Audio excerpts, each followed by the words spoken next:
My guest today is Rebecca Simon, whom you may know from the podcast I Don't Know About That and the new documentary Lost Pirate Kingdom. She has also written the book Why We Love Pirates, which I really want to read after this episode. And this is you get this all the time.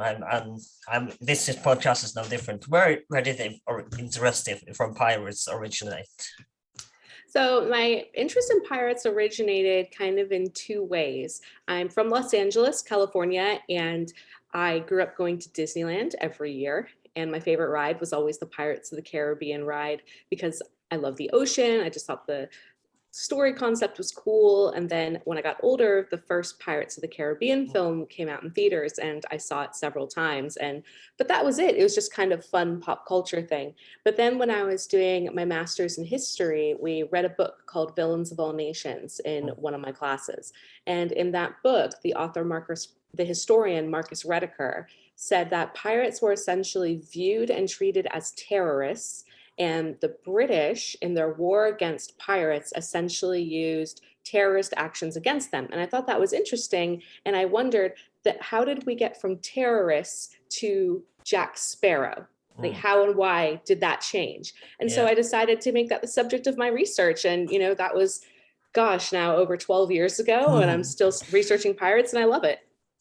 I see, but of course, piracy has existed since pretty much dawn of time to start a sail. We all know the famous story with Caesar, who is kidnapped by pirates and then he ends up releasing and kill them all. But what made the 1700s so early and late 1600s so the golden age for piracy? The golden age of piracy is said to be in the 16 and 1700s because this is when we start seeing a lot of organized groups of pirates, organized bands of piracy happening. So starting in the mid 1600s, around 1650 or so, Britain and Spain are engaged in a massive competition in the Caribbean, trying to take control of the most valuable plantation islands. And it erupts into the Anglo-Spanish War. There's all these treaties signed. The British are blocking trade from the Spanish, so their colonists can't trade with anybody outside Britain. So they're really fighting over the island of Jamaica. That's number one. And so during that time, we have a lot of people who are kind of starting to sail in sort of outside the law, and they settle on lots of different islands. And these are known as buccaneers. And these were mostly French pirates who were kind of hanging out on these small isolated little islands within the Caribbean. Then flash forward to the 1690s, we have what's called the second round of the golden age of piracy. And this is where we're seeing English pirates in the Indian Ocean, as the English are really trying to establish their trading relationships with the Indian Mughals so they can go in and, have a much easier route getting into China and other parts of Asia, getting tea, silk, spices, that sort of thing. And this is where we have Henry Avery, who really upset a lot of trade and actually disappeared. And then we have the pirate Captain Kidd, a privateer, who also upset the trade and robbed the wrong ship. So this causes huge conflict between Britain and the Indian Mughals, as Britain realizes we have to really step it up against pirates.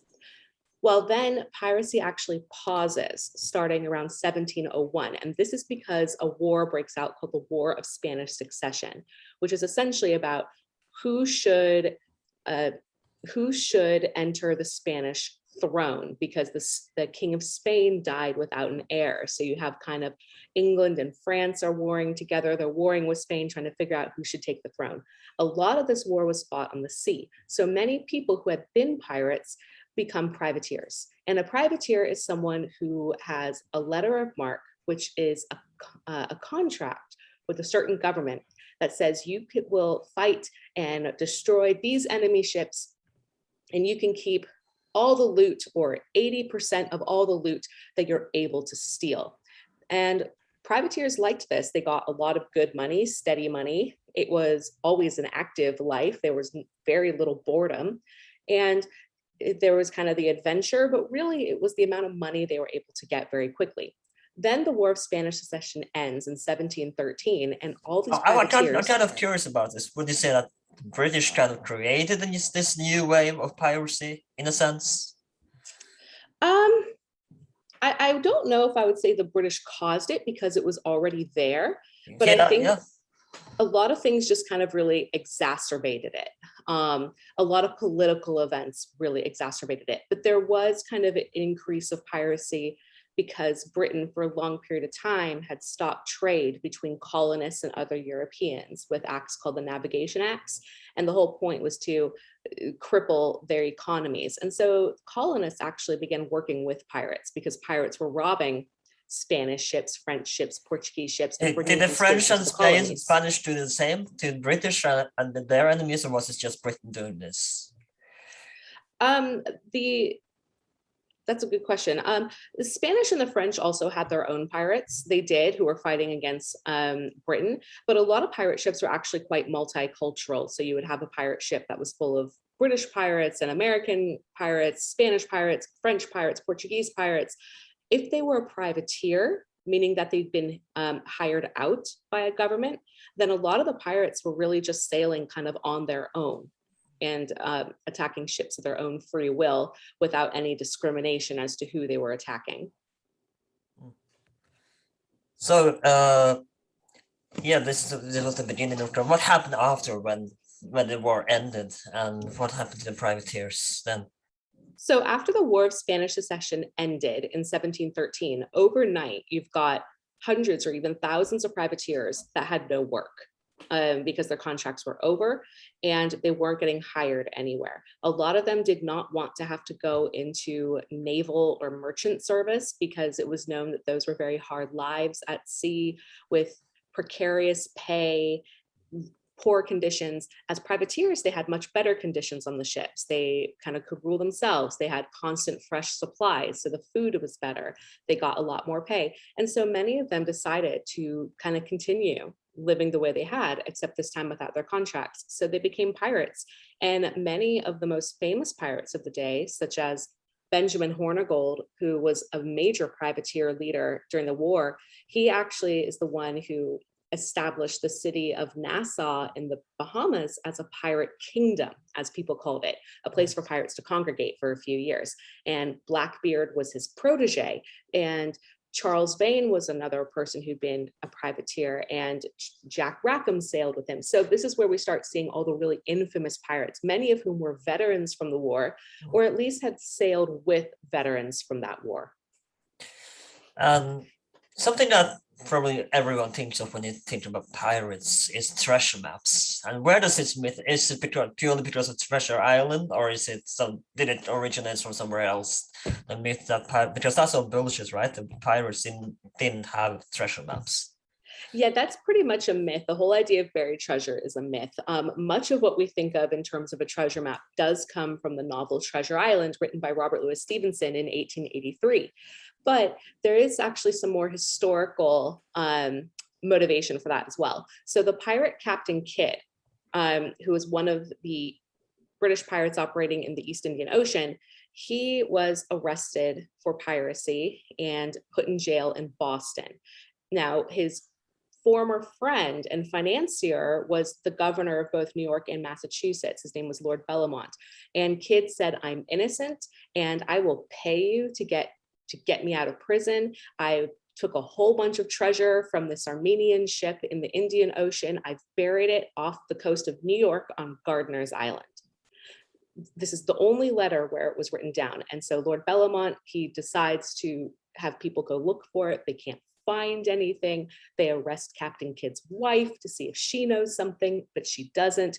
And then it turns out that it just wasn't real. Captain Kidd had not buried anything, but somehow people got wind of it. And I think somehow like the newspapers got wind of it. And so people began looking for it. And there have been expeditions happening off and on ever since the 1700s. As recently as 2015, people claimed they found Captain Kidd's treasure ship off the coast of Madagascar, but that ended up being a hoax. So that's kind of where like a big historical reference of where it's possible that an idea of buried treasure came out, but nothing's ever been found. Pirates had no reason to bury treasure. They wanted to get into port and sell all their goods to get money as fast as they could. There was no reason for them to stop and hide it somewhere. You mentioned Nassau, and why was Nassau a perfect strategic location for Hornigold, and what what made it so that it could prosper into becoming this sort of pirate kingdom, as you call it? What was the reason for that place that he chose? So the Bahamas is a series of islands, like a very large chain of islands, sort of off the coast of Florida, extending south towards the Caribbean. It sits in between some major trade lanes with a lot of different European powers. It's also got very close proximity to get into the North American colonies and of course down into the Caribbean West Indies plantation islands. So it sits in a really good spot. It's also, because it's made up of so many different islands, you have to be very knowledgeable and very skilled to really navigate around a lot of the areas carefully. Pirates were known to sail smaller ships, so they could navigate these areas. But because there had been, during the War of Spanish Succession, there was a lot of instability happening in places like the Bahamas and other islands. And this is because the government authorities and armies were just so focused on the war, they weren't paying very much attention to what was actually happening in their small colonies. The Bahamas wasn't very settled yet.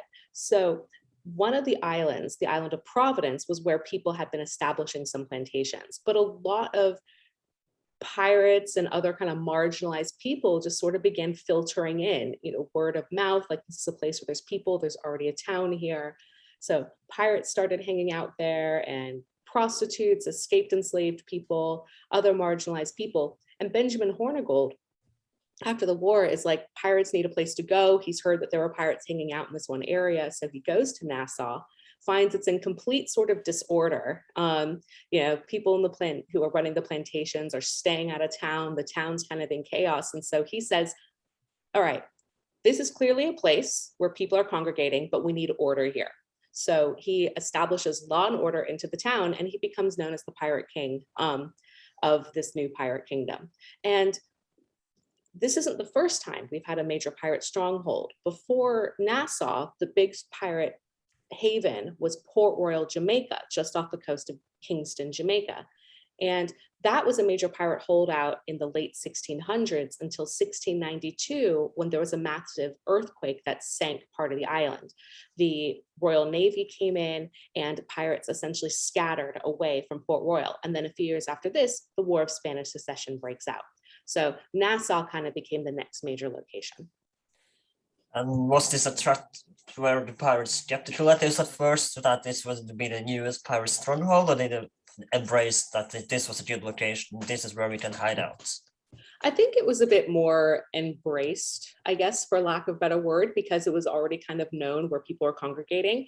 And also many of the pirates who had once been privateers during the war would have known Benjamin Hornigold's name, or would have known someone who knew of him, because Benjamin Hornigold had such a high position during the war. So it would have been a place for a lot of word of mouth would have traveled, and they're like, oh, the pirates are going there. Okay, great, let's go too. So let's go into the life of pirates. What was it really like being a pirate? Was it actually as exciting as the movies and TV shows said it was, or was a lot of dead time? And what did they really do? I would say it's kind of in between what we see in the movies and total boredom. A lot of pirates sailed for short distances, kind of in and around the different plantation islands in the Caribbean or up and down the American coast. Some sailed long distances, like Captain Kidd going from the Indian Ocean to Madagascar off the coast of Africa and then into the Caribbean. That was a bit more rare. Most pirates kind of hung out specific areas, or maybe would sail up and down the North American eastern seaboard for longer distances. But what they would do is they would sail trying to attack ships. Sometimes they would attack a lot of ships in very quick succession, like 1, 2, 3. I think the pirate Blackbeard was able to capture like 40 ships in a period of just a couple of days. Or you had pirates who were going a long time. And if they were lucky, you might get a small fishing boat or something like that. So it really kind of depended. But pirate journeys had to last short periods of time, because you'd need to rob ships, and then you'd have to sell the goods and replenish, and then go back, rob ships, sell your goods, replenish, kind of over and over. So it was a fast-paced, dangerous life, absolutely. But I don't think pirates were spending months and months at sea. They were kind of sailing in and out. quite a bit more. Was there? I seem to read somewhere that there was homosexuality among the pirates and in general on the ships. There's a truth to this, or is this just rumors? Well, the thing is with sexuality, there's no records of homosexuality or same-sex relationships happening on pirate ships. And this is just honestly because it would not have been written down. During the 18th century, homosexuality, same-sex relationships between men was illegal, and it would not have been tolerated in any way. But also in some situations, those relationships... To be fair, when you're a pirate, you're already doing something illegal, so... Well, yes, but pirates also did have their own, they had their own rules as well. They had their own sense of order. And there were pirate captains who didn't allow women on ships, for instance, because they didn't want any sort of relationships complicating matters. But there were possibly some cases where pirates may have engaged in relationships with each other. There was something that took place on ships called, I can never pronounce it correctly, it's a French term, matelotage. And what this essentially does is it's sort of where two sailors will kind of make each other kind of sort of civil partners on the ship, meaning that if they die, this is someone they're going to leave all their goods to. It's kind of, creating sort of this bond. Now, whether or not it was just financial or perhaps whether maybe it was because of a romantic relationship, that's something we don't quite know. Nothing's really been written down. I mean, but what I say is, homosexuality has always existed throughout history. Yeah. And there's no reason to believe why it didn't exist on pirate ships. Again, there are people who say it wasn't written down, there was no homosexuality on pirate ships. I think that's short-sighted, because that's just denying the fact that, LGBT people have existed in every single space on the planet ever since the beginning of time. So I think there probably absolutely were. I just can't say who. You mentioned in the beginning that they viewed them as terrorists, but when did the British Crown and in general you start to say, this is a problem now, we have to deal with this? When was this? There was a big problem starting around 1670, I think, is when the British really began focusing on the problem, because in the 1670, Britain signed the Treaty of Madrid with Spain, which finally ends the Anglo-Spanish War and a lot of the competition in the Caribbean. And Britain gets Jamaica, Spain gets to keep its plantation islands. And one of the agreements is that Britain will always protect Spain from dangers such as pirates, because pirates were very much a danger in this region. Well, as piracy is increasing, Spain is saying, hey, you're not fulfilling the terms of your treaty here. And Britain didn't want to lose its colonies. It didn't want to go back into war. So they began kind of really putting down very strict laws against pirates. At the same time, over in the East Indies in the 1690s, you have Henry Avery, who robbed Mughal ships, and the Indian Mughals, the powerful merchant class, said, you have to capture him or we might stop trading. Henry Avery disappears. He's never captured. His whole crew is, but Henry Avery himself disappears. Then just a few years later in 1698, Captain Kidd robs Mughal ships and robs the wrong ships. And the Indian Mughals say, look, this happened again. You got to get rid of Captain Kidd or else we're essentially cutting off all trade and it would be considered an act of war. So Britain then starts like a massive extermination campaign against pirates. They start publishing proclamations saying, any pirates it was called the Act for the Effectual Suppression of Pirates, saying any pirate who turns himself in and names his accomplices will get a pardon for their crimes. And they issue this several times over the next couple of decades, but it doesn't work very well. Britain starts telling colonists, you have to arrest and try pirates as if we are in Britain, because pirates would be arrested, sent back to London, be put on trial, and then they would be hanged at Execution Dock on the Thames in East London. How long time would such a process take, like from capture to the trial? It really depended, how far away, how long it would take them to get back to London. Captain Kidd was arrested and he was in prison for 2 years before he was sent back to London. Some quite quickly, but pirates became so numerous that Britain had to start establishing its maritime courts called the Admiralty Courts in the Caribbean and North America. So that way they could carry out these trials and executions just like it would have been done in London. colonists didn't like this because a lot of them had good relationships with pirates. Pirates brought in smuggled goods they couldn't get. So, and now suddenly they can't do that anymore. So it caused kind of a lot of dissatisfaction amongst different colonists as Britain was really beginning to crack down on piracy. Has there been someone that has been able to escape before the trial, or before they No, even arrived in London? that I don't know of any cases where a pirate managed to escape their trial, because like once they were kind of put in prison, they were pretty stuck there. Those prisons were really tough to get out of. They were really terrible conditions. But I haven't read of any pirates that escaped. I'm curious to know if someone's found cases. If so, please send them to me. That'd be so cool to read. So you're saying that Pirates of the Caribbean 5, well, I think it's the fifth one where he escapes from jail, is unrealistic. Yeah, that whole movie was really unrealistic. It was my least favorite of the franchise. I think either was the fourth one where he escaped from jail, or the fifth one. I don't remember. A fourth or fifth, I think. Yeah. The ones past the first one all start to blend together for me. Yeah, same. So what? Yeah, sorry, right now I'm trying to think of. Yeah. Let's talk about some famous pirates. Like you mentioned, Hornigold. So what what inspires him to become a pirate? Is it because he was a privateer during the war? But how does he decide? What does he feel like is the reason he wants to become a pirate?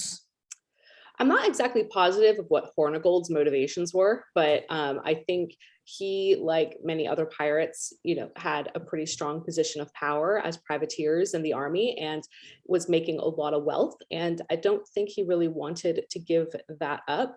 There may have also been some political reasons as to why he became a pirate, maybe, problems with the British government or problems with other governments, and decided that pirates needed a place of their own. I'm actually not positive about his motivations. There surprisingly isn't very much written about him in particular, considering he is the one who essentially established Nassau as a pirate stronghold.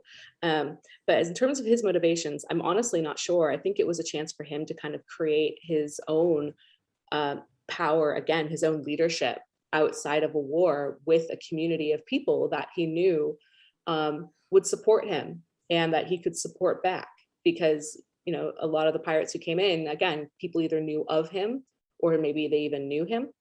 So is it true that he didn't attack British ship because he felt a certain amount of loyalty to the Brits and the flag? there is some accounts that says that Benjamin Hornigold had principles and that he would never ever attack British ships. And so this implies that he may have had, some loyalty, like, we'll attack any single ship out there except for British ships. We won't do that. And it could just be because, he was British, he was English. And there were some pirates who, even though pirates technically didn't claim to be part of any country, a lot of them kind of, claim to be of no nation. Even so, he clearly did hold some loyalty for home. He did fight for the English during the War of Spanish Succession. So it could have been sort of his way of just kind of continuing his own personal motivations, or his own personal loyalties, I should say, to England. But again, I don't know the exact positive motivations he had with that, but that's what I imagine. Now, before we go on, there's something that I actually would like to talk about here, because slavery is, of course, during this time on its peak, and it's kind of the golden age of slavery as well. But what did the pirates do with this situation? I seem to know in the documentary as well, they mentioned that they attacked slavery. And what did they do with the slaves? Did they free them? Did they? What was the pirates' view against slavery, and very as modern as we think they are in this sense, if modern is the right word for it? So in terms of how pirates felt about slavery, that I don't know, because it wasn't written down. For the most part, I've actually been doing some research on that subject recently, looking at the connection between pirates and the slave trade. And right now, from what I've been seeing in my own research, is that pirates, it didn't necessarily actually go after slave ships, but if they would rob ships, and the ships included maybe some Africans on their cargo, pirates would steal them as if they were parts of the cargo and then sell them later for profit. So that did happen, but pirates didn't actually really attack slave ships. The only pirate that I know of that actually did free a whole bunch of enslaved people was the pirate Blackbeard. I think he freed somewhere between 40 and 60 enslaved people and kind of put them onto his ship, but then eventually he sold many of them later on. So it's kind of complicated. Like I said, I don't know of any major pirate attacks against slave ships, because that frankly would have been an impossible attack to carry out from pirates. But if there were enslaved people within a ship's cargo or amongst a ship's cargo, then those enslaved people were treated as such. Sometimes a former enslaved So they didn't person, free them or offer them to join their crew. Was this common? well, I was just about to say, sometimes some of these enslaved people were absorbed into the pirate crew, but they often weren't treated very well. They, some of the enslaved people would probably get the lowest positions on ships. Sometimes they would get treated better, such as I know Blackbeard was said to have had a very close friend who's a former enslaved person. And some other pirate ships, kept everything very equal, regardless of where someone came from or what their race was. But for the most part, enslaved people, I think for the vast majority of the time, pirates would, again, treat enslaved people as part of the cargo, or they would absorb them into their own crew, as long as they were healthy enough to do so. So so there wasn't like pure moral reasons they would free slaves, or they would attack. Like you said, they wouldn't attack purposely on slavery ship. It wasn't like any moral reasons like this, because the documentary Lost Pirate Kingdom kind of make it seem like there was some sort of moral reason behind this, but that's not really true. It's in terms of a moral reason, again, a lot of that I think is very good for Hollywood, or kind of makes it for a very good narrative. But I think back then it was probably a lot simpler. Now, I'm sure there were probably many pirates who were very against slavery. There were many, many, many people who were very against slavery, and this would include pirates as well. Absolutely.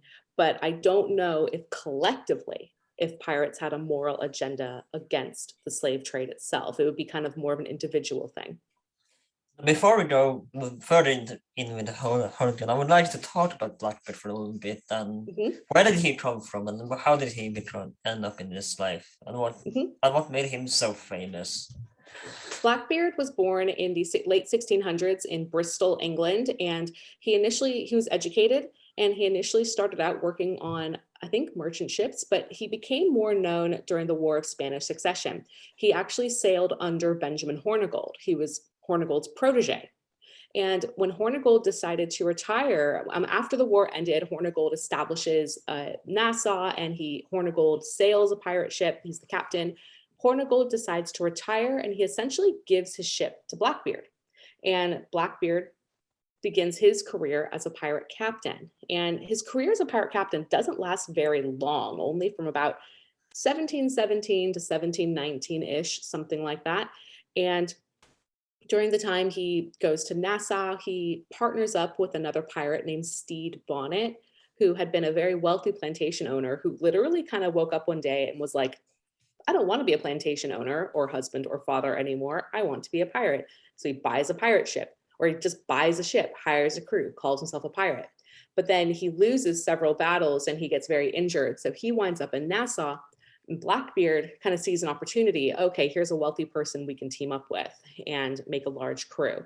So Blackbeard and Stede Bonnet do sail together for a period of time, until Blackbeard decides that they've become too recognizable, too well known. So he betrays Bonnet by sneaking away with his favorite crew members, and they take a pardon. And Bonnet and his men are all arrested. Now, Blackbeard was really well known because of his looks, for the most part. He had a very long black beard. He had long black hair. He was said to put candles into his beard and hair during battle, so it looked like smoke was kind of rising from his face. And this was to terrify the victims. And this was actually a pretty smart tactic, because pirates, when they attack ships, they need to get in and get out as fast as possible. They want as few deaths as possible for the most part. There were some pirates that were very violent. Blackbeard, though, oddly enough, was not that violent. In fact, he never killed anybody until his very last battle where he died. He never killed a single person in battle. And he just wanted to frighten people into submission so people would essentially surrender and he could get the stuff and go. But that's why he was very well known. He is also very famous for essentially blockading the port of Charleston, South Carolina. He essentially came in, blocked it, wouldn't allow anybody in, anybody out. And it's possible that he was there to get medicine because he and many other members of the crew were suffering from the effects of syphilis.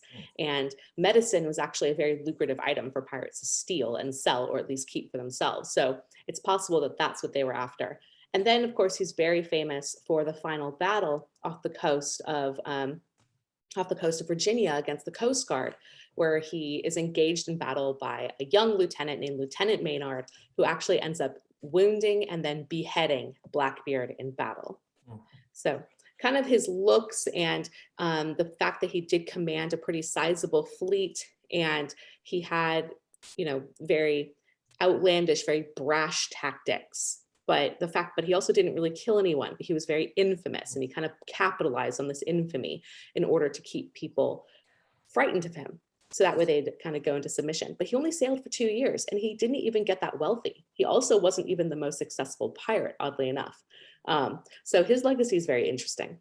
So again, this is another Hollywood misconception that they portray him as violent, as a kind of killer, kind of savage kind of person, when it's not true at all. Not really. I mean, he was terrifying. He definitely fought very hard, but he himself, I don't know if his crew may have killed people, but Blackbeard himself never killed anyone. So what about Jack Rackham? Where does he come in? Isn't he the one who designed the famous Joel and the famous black flag that we know for pirates, if I remember correctly? Jack Rackham didn't design it, but he did fly it. He sailed with another pirate named Charles Vane, who was a very violent pirate. He was known for being very cruel and would torture his victims. Jack Rackham sailed with him until they just kind of parted ways. And Jack Rackham is really famous for sailing with 2 female pirates, Anne Bonny and Mary Read. So Jack Rackham was known as Calico Jack because he liked to wear very fine clothing. He was educated, he spoke well, he liked to wear, the nicest materials possible, and calico was a very fine piece of material. So that's where his nickname comes from. But he's married to a woman. He marries a woman named Anne Bonny, and she is his wife on board. They bring on another woman named Mary Read, and these 2 women, they don't disguise themselves as men on the ship. They fight openly, and they're actually some of the fiercest fighters on their ship. And they only actually sail for about 2 months, this crew, but they become really, really infamous. Jack Rackham is more infamous because of the 2 women he was sailing with. So didn't do that much himself. It was mostly because Anne Bonny and I forget the other one's name. Mary Read. Read.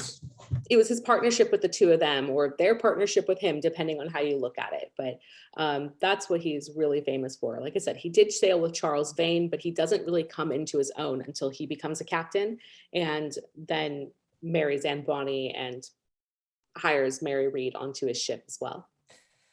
How was it viewed that Anne Bonny and Mary Read were allowed on the ship? Were they respected by the other pirates, or what was the other pirates on board the ship's view like towards Anne Bonny and Mary Read? It's kind of one of the big mysteries because female pirates were quite rare. I'm not saying they didn't exist. There were actually many very powerful female pirates, both before and after, dating back from the ancient time period. But it was unusual to have female pirates who were actively fighting on ships. A lot of times women weren't allowed on ships, or at least they weren't allowed to join pirate ships or the Navy, etc. That doesn't mean they didn't. Some did, but they were the exception to the rule. And in terms of how Anne Bonny and Mary Read came onto the ship, Anne Bonny, goes onto the ship because she is married to Jack Rackham. Captains could sometimes bring their wives if they want to. That was rare, but it did happen on occasion. And so this was probably the case with Jack Rackham, bringing his wife with him, who already had sailing experience of her own. As for how Mary Read came onto the ship, we don't know. Her origins are a lot more mysterious. There is kind of the legend that she had disguised herself as a man, and that Anne Bonny had actually falls in love with her on the ship, not knowing that Mary Read is a woman. And then the two of them end up in a same-sex relationship, but that's more story. The Mary Read was known to have been on the ship because the governor of the Bahamas, who's taken over. I actually think that Black Sails did something sort of like this in the story, in their storyline, if I remember correctly. It's been a while since I've seen it, but I think that's a storyline in Black Sails. Yeah, Mary Read shows up, I think, in the very last episode of the show. Oh, okay. Yeah, That was someone else. Yeah, but there is there are same-sex female relationships on that show as well. And Anne Bonny is made one of the main characters. And so is Jack Rackham, and so is Charles Vane, actually. That's for story. It makes for a fun story. But the governor of the Bahamas, Woodes Rogers, who has taken over and he's, de-established the pirate kingdom, he issues a proclamation specifically against the pirate captain, Jack Rackham, sailing with him, the two women, Anne Bonny and Mary Read. So that meant Jack Rackham knew that Mary Read was a woman when he hired her, and it was known that she was sailing with him. And the reason why the two women would have been mentioned is because it would be very easy to find a captain with two women. If there's two women on a ship, you'll know it's probably Jack Rackham. And because it's quite unusual. So we're not sure how Mary Read got to know them, obviously sometime when they were at Nassau, but she joins the ship and the two women fight together. They're known to be very violent in battle. They fight with their shirts open, baring their breasts so the victims see it, and really intimidates people because no one's expecting a woman to be a pirate and be fighting so hard. They were known to swear more than any of the other pirates. They would fight a lot fiercer. Jack Rackham captured a woman named Dorothy Thomas, and Jack Rackham decides to let her go. And Anne Bonny is like, no, we should kill her because she could speak against us if we're ever captured. And Jack Rackham says, no, I'm going to release her. Later, Dorothy Thomas does speak at their trial as a witness. But then when they were captured, it was Anne Bonny and Mary Read who defended the ship alone because Jack Rackham and the rest of the crew got very drunk off of a bunch of wine that they'd stolen from a ship earlier. And they go hide below decks when they're attacked by a pirate hunter named Jonathan Barnett, leaving just Anne Bonny and Mary Read to defend the ship on their own. And of course, they are captured. And then they're taken to Saint Jago de la Vega in Jamaica. And that's where they're put into jail and then put on trial for their crimes. Now, is Anne Bonny pregnant at the time she's captured, or is she? Now, Yes. obviously she is, but is this visible at this point when she's captured, or is it early pregnancy? It would have been visible because both Anne and Mary were pregnant at the trial. They revealed it. Now, back in the 1700s, women would know that they were probably pregnant because, menstruation stops, that sort of thing. But pregnancy wasn't confirmed until the baby quickened. And that meant that they could feel the baby move for the first time. So this was confirmation of pregnancy. So by Anne Bonny and Mary Read revealing that they are pregnant, it means that the baby had probably quickened, which meant they were probably 5 months pregnant, because at that point you will be showing and it will be quite obvious because not every woman shows in the first couple of months of pregnancy. And so they were able to visibly show right away that they were pregnant. The examination showed immediately they were pregnant. And this means they were probably pregnant, which means they got pregnant before they went to sea. Which meant they were fighting while they were pregnant. In fact, all the witnesses, they all said the same thing. The way they were able to realize immediately that Anne Bonny and Mary Read were women was because of, quote, the largeness of their breasts. Every single one of them commented on that. So this kind of implies that their breasts were probably larger from pregnancy. Or maybe it was just simply their description, but that's a possibility as well. But they would have been visibly pregnant, but not so visibly pregnant that they wouldn't have been able to hide it, if that makes sense. They would have been about 4 or 5 months along. This is probably a long shot, but do we have any sign of the family tracing from Anne Bonny and Jack Rackham today, or do we have no idea if they're still alive? The family is still going. No idea, honestly. Those records kind of disappear. So Mary Read, she dies in jail.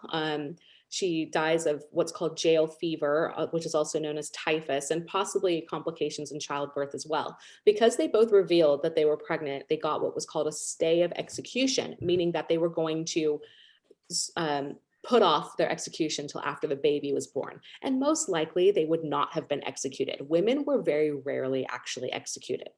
But Mary Read dies in prison. As for Anne Bonny, we're not quite sure. For a very long time, the most accepted theory was that her father may have gotten her out of prison and taken her home, and she would have had her child and remarried and lived for a long time. And this is because of some vague records. Recently, almost a year ago, I think last January, there was a YouTuber, I don't remember the name, but found some documents from St. Catherine's Parish in Jamaica, and which is where St. Jago de la Vega was. Mary Read is listed on their death record, on their burial records for March 1721 when she died. But then in, I think, January 1731, he found the name Anne Bonny. So it is possible, perhaps Anne Bonny lived the rest of her life in Jamaica. We don't know if it's the same one, but it could be. And what happened how does the end of when do we get the sort of end of the golden age of piracy? How does that happen? The golden age of piracy starts to kind of end in the later 1720s. And the historian Marcus Rediker says the golden age of piracy ends when a pirate named William Fly is executed in 1726, because this is the last big public execution of pirates. There's also the factor that by the late 1720s, the Royal Navy has massively expanded. The Admiralty courts are everywhere. It's becoming very difficult to be a pirate. At this point, all the major famous pirate leaders have been killed. Blackbeard's dead, Charles Vane is dead, Jack Rackham is dead. So Nassau is no longer a pirate kingdom because Woodes Rogers had become governor and stamped it all out. So a lot of pirates didn't really have very many places to go. It was very precarious. And then in the 1730s, another war breaks out called the War of Austrian Succession. And again, a lot of it's going to be fought on the sea. And all the major European governments are saying, hey, we need skilled fighters. We need skilled sailors. We will pardon any pirate if they work for us as a privateer. And most pirates decided to do this because it just had become too difficult to be a pirate. It wasn't worth it anymore. And a lot were like, it would be safer if we just had more steady employment this way. So piracy just kind of started fading away in the 1720s. And then a lot of the pirates were absorbed into being privateers during the war. Now, it doesn't mean piracy ended. We always have pirates, but we don't have the big organized groups of pirates like we did in the 1700s. And what about Nassau today? Is it a popular tourist destination because of the pirates, or what is the city like today? I haven't been to Nassau, but I'm going to be going in 2023. But what I do know is that it is like a major tourist location within the Bahamas. It does have a pirate lineage, and there are museums about it. There are some tours about piracy, but it also just has kind of a very long sort of Caribbean plantation colonial history as well. But it's become like a big tourist destination with resorts and museums. A lot of people go there because it's not that far from the United States. It's kind of an easy flight from, I think, Florida or Atlanta, one of the two. So yeah, it's become kind of a major tourist destination today. But I myself have not been there yet, but I will be going there. If if everything goes well in 2023. Yeah, to end this, I want to talk about we talked about some misconceptions like the treasure maps. Is there any other misconceptions we have about pirates that you want to talk about? I think the big thing that I like to kind of point out or stress is that I think a lot of people forget that pirates were regular people. The vast majority of pirates were not that violent, and many pirates didn't intend to be lifelong pirates. A lot of them sailed just for maybe 1 or 2 years before, if they were lucky, they were able to just kind of go home and retire. They wanted to make money very quickly. Many pirates had families, they had parents, wives, children, siblings, and they often were able to bring wealth home to their families. And so there were areas where pirates were kind of respected members of the community, or at least pretty valued. So I think that's something I kind of like to say. Sometimes I feel like it's boring, but I feel like it's very easy to forget that these were regular people as well, many of whom were trying to make a living in what way they could. Now, I'm not saying that this means pirates were good. Most pirates were very violent. They had to be, and terrifying. They would kidnap people and force them into piracy. But I also like to point out that that at the same time, a lot of their motivations were very, very different than what we might think in terms of Hollywood. So that's usually kind of the big thing I like to say, besides the whole buried treasure bit. Just that, pirates had very many different motivations. Some, yes, were very violent. Some weren't. Most just wanted to do it for a year or two and then go home. Do you have anything you wish to? So thank you so much for coming on. It's been a pleasure to have you, honor and pleasure to have you on this podcast. And do you have anything you wish to promote? Any social media you wish to share in the description? Sure. Yeah. So you can buy my book, Why We Love Pirates, The Hunt for Captain Kidd and How He Changed Piracy Forever. That came out back in November. You can buy it on Amazon, IndieBound. It's available as an ebook, as an audiobook, any format you'd like. My next book, Pirate Queens, The Lives of Anne Bonny and Mary Read, is going to be coming out in 2022. No release date yet, but keep an eye out. That'll be out next year. And I have a website. It's rebecca-simon.com. And you can find me on Twitter. My Twitter handle is Beckalex, BECKALEX. Just send me That's where you those can links find you me. want me to put, and I'll put it in the description after when I publish the episode. Okay. Thank you so much for coming. My name is Alan. This has been Well That Aged Well. We are available on social media, on Instagram, Well That Aged Well, on YouTube, and wherever you can find podcasts. And I want to say before you end this episode that if you please like, share, and subscribe to this podcast. If you're just listening here for Rebecca, that's great too. But we want you around and check out some of the other episodes that we have. We definitely got something that should be of your interest. My name is Alan. This has been Well That Aged Well, and I'll see you next time.